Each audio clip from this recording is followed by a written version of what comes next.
Good morning. It is Tuesday, July 16th, 2024, and I am alone. I just woke up in St. Anthony Sand Dune Park. I had a wonderful night's sleep, no interruptions. It was awesome. I went to bed like right at sunset, around like 9:30 when it started getting dark. And then I read for like until my light started dimming, my little reading light. And yeah, so now it's morning. I'm getting into my routine, do some stretching.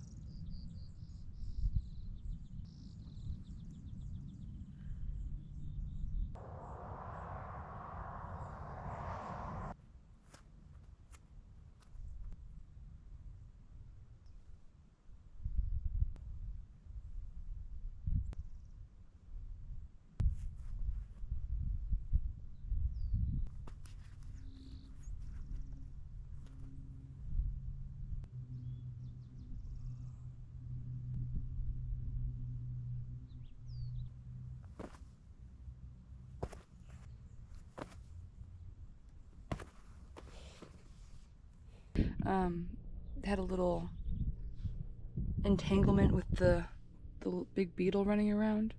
I'm not scared. I just don't want it crawling on me. I just got boundaries. I don't know what to say about that. So a little like mini tour of my setup. And I did make it all. I'll do like some video eventually that's like giving the whole tour, and I have a bunch of videos of like how I put stuff together. But I made this like sliding table that just has planks in here and up top, so that it has like a cantilever type mechanism.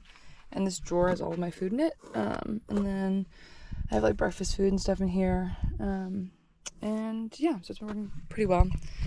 But I think what I'm just gonna do is pour this into here.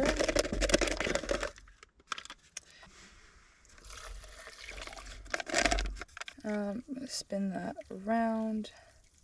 Shout out Liam Armenia Seahome, my little bro, for allowing me to gift this to him for his 11th birthday, and then promptly, I was respectful. I did wait like 3 days, but he saw right through me, and I was really hoping that maybe he would not see right through me. But I was like, hey man, can I borrow that? And he's like, oh, you want to borrow the gift you just gave me? I was like, yeah, I really do. Let it cook. Yeah, literally the furthest back. I believe.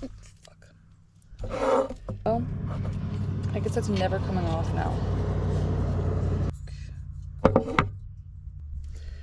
Hello? Am I a complete nincompoop?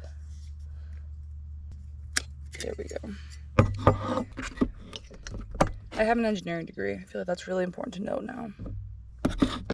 And I'm going to have my little breakfast of oatmeal, yum yum yum, some Triscuits, and some dried mango from Costco. These also work as a great spoon,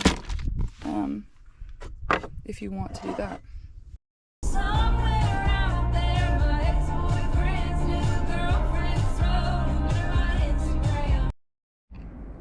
Okay, cool. I just got back from the Idaho Falls Public Library, which I highly recommend. It was great. Charged at my computer, and I was there for like 3 hours, I think. It was awesome. Sat at a table. There were so many people. Like, I don't think I've ever seen such a busy public library. They're doing some construction right now, but they have like fish in the middle. It was really, really pretty. They have a maker space.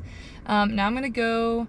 There was some water I passed in downtown, and like some bridges that looked really pretty, so I'm gonna stop there.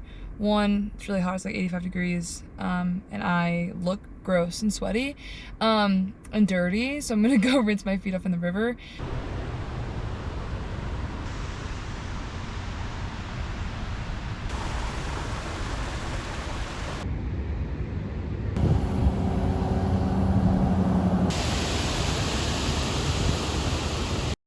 We are at EBR1, whatever that stands for / means, the world's first nuclear power plant, and they have a free museum. So we're gonna take a break from the like hour-and-a-half drive. I only have like 38 minutes left, but decided to take a little break and see what they have and maybe use the restroom. And I'll take some footage when I'm on the road because it is just plains and some buttes. We are in Butte County, Idaho, so check out the museum.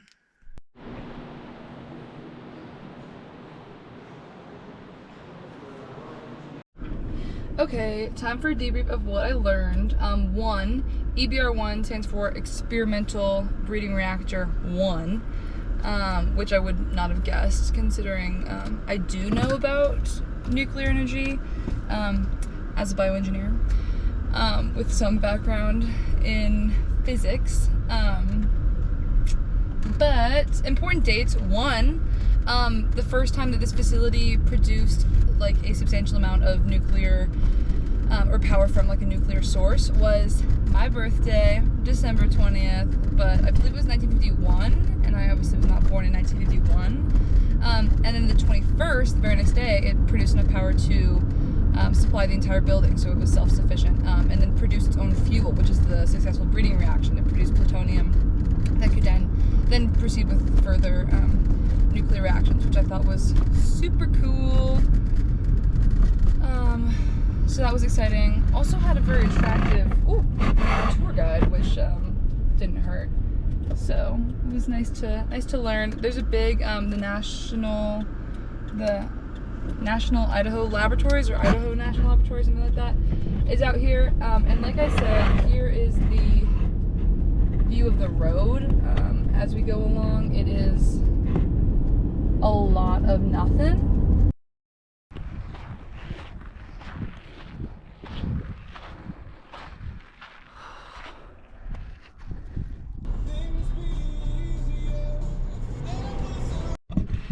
Okay, this is my first time like off-roading. I looked it up on iOverlander when I had like a little bit of service, but this is the road we're on. I read that it was like a quarter mile out, and then there are some like fire rings that maybe make it seem a bit more established, which would be cool. I'm trying not to be a pussy about this, and I want to have a gold star day where I don't spend any money, and I have not spent a cent today. Made it. It was only a little bit after I stopped taking that video. I'm really right now trying to calm any anxieties I have. And one of my goals again for this trip is just being present in the moment. One is coming to reckon with a lot of my anxieties, and a lot of those come from just like not knowing what to expect and kind of creating these fears in my head. But it's nice. I mean, it's definitely like a designated campground. Designated being like people have been here before. There's a shoe mark. These are obviously fire rings. Here's Axby. And like there's cars out in the distance I can see. There's a lot of dragonflies, which I think is really interesting. Maybe give myself like a little shower. I filled up water at the visitor center. Thank you, Cruise of the Moon Visitor Center, for that. Oh gosh, see, I'm just jumpy. And I think maybe I'm going to meditate for a little bit to just relax. And then I would like to make my video about kind of what has led me to take this trip. Just so I have it for my record. I don't know if I'll really post that, but if I do and you see it, whatever. I just called my mom too to tell her I'm probably not gonna have service and that she should not be fearful for my life. So I'll probably send her this video in the morning and show her that it's fine. So Mom, if you're watching this, I love you. I'm thinking about you. And I am a-okay. And worst case scenario, I lock myself in my car and I'll be fine. Okay, bye. Okay, I'm out here. The flies are absolutely annoying the fuck out of me. And I don't know if they're like regular flies or horse flies or biting flies or whatever. I don't like them. I don't like them flying around my face. Don't like it. So I've doused myself with, there's also little bees trying to get in my car. They've been doing it the whole day. Nature, man, sucks.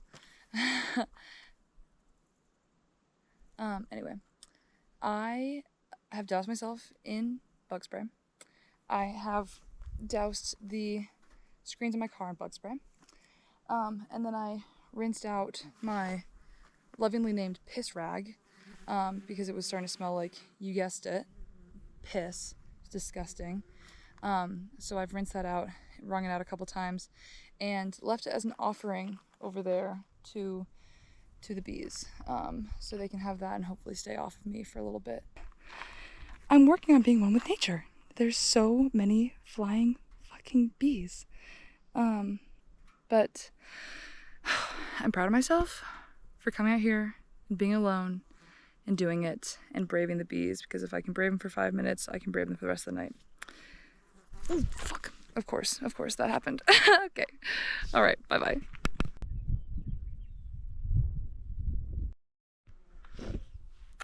It is July 16th, Tuesday, 2024, and it's about 8:30 p.m. The flies have settled down, and I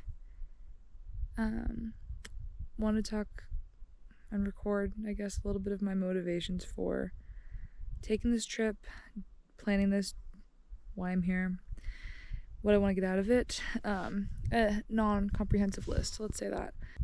I quit my job in June, and I had been working there for about a year. I learned a lot. I had a good time. It was a good first job experience. I really liked the people I worked with. The science was cool. I learned things, and it was a really good taste of what I want. But there were some parts of it that I just really didn't enjoy, and things that I learned about that, and things that brought me a lot of anxiety. That the specifics don't really matter, but I was at this point there where a lot of people were leaving, and I had been wanting to leave, and so the timing kind of worked out. And it being about a year, and just having this realization of, I am 23 years old, and I am terrified of spending every day of my life for the next 40 years at a desk from 9 to 5 and just doing something that I don't enjoy and putting up with it because it's what I'm supposed to do and expected to do, but it's not what I want to do, So part of this experience is trying to figure out what I want to do next, what I enjoy, and what I want to kind of step into next, because I understand that I need the job. This is temporary, very much so, but I don't want to just make decisions out of fear, and I want to be in a place in my life, dragonflies, where I make decisions based on what I want to experience, what's going to bring me joy, because I have to live with them, So part of this experience is based in that, and the other part of this experience is, it has been a year and a half, a little under a year and a half, I guess, since my dad died. It's crazy to think that it's been a year and a half. It feels like yesterday. Some days it doesn't feel like he's gone. And I have such strong memories, and I never thought that I would be able to have such strong memories and recollections about someone that I don't see every day. And the other side of that coin is realizing that those memories are so strong, but there will be no more of them. I've been in a lot of support groups and grief groups, and they always say, you're not doing anything wrong. Anything you experience is what you're supposed to be experiencing. And to not rush yourself, to not, have these expectations again that other people put on you. There's a lot of, I think, similarities here. But I just feel like I haven't been as present in my grief as I was. I feel like I went through a lot of anger with my grief, and I haven't pushed beyond that in terms of any kind of acceptance or reckoning. And I'm not sure I should, but I just think it makes me sad to not sit with it, because I feel like I'm losing it, and I feel like it's slipping away, and I already have a bad memory, and I just think that if I don't talk through it and write through it and bring up memories and qualities about my dad that I value so much, that that I'm going to forget them. I can tell, like, throughout this trip the last couple weeks and all my grief, I've had a lot of self-criticism, and even saying that and putting it on video, in my head I'm like, oh my god, fucking crybaby, right? Like, move on, like, don't overanalyze these things. But again, knowing what I want to do and change versus how I feel, a big theme of this trip. You know, I know it's annoying and prissy to quit your job and say you're gonna live in your car and whatever, but I know that this is a way for me to really be forced to look at myself and be alone. At least I hope it is. And forcing myself to say, like, hey, I don't think I'm super kind to myself, out loud and on video, is something that I think is probably good for me to hear. Still feels annoying to say. But yeah, those are my reasons for being out here, and my goals, I think, all spring from that. I really want to work on being present, being mindful, enjoying time with myself. I want to be okay with whatever I do so long as I'm with myself and I can know, and so that I know how to find joy in the moments that maybe aren't so,